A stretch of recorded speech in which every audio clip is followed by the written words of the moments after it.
একজন গরিব পশুপালক ছিলেন।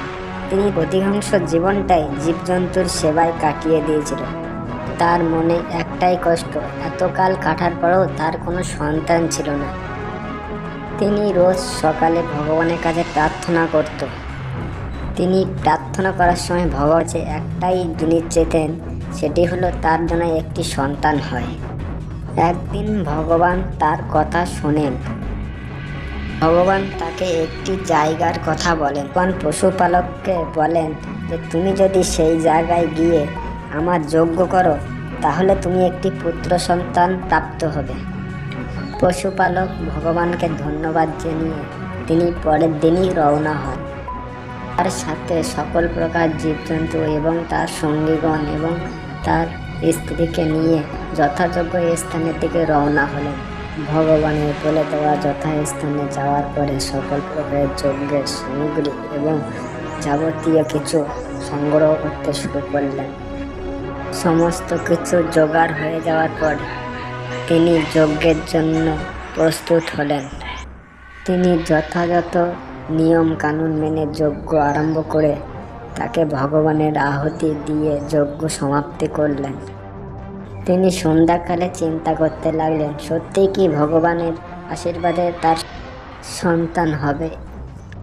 তার কিছুদিন পরেই তার স্ত্রী গর্ভবতী হন এবং তারা খুবই খুশি হন। যথা সময় মতন তার স্ত্রী একটি পুত্র সন্তান জন্ম দেন। সে জীবনে বাঁচার একটি নতুন আলো খুঁজে পেলেন এবং তারা খুবই আনন্দিত হলো। তার সন্তানকে খুবই স্নেহের সাথে ধীরে ধীরে তারা বড় করতে লাগলেন। একদিন ভগবান তাদেরকে পরীক্ষা নেওয়ার জন্য একটি শর্ত রাখলেন।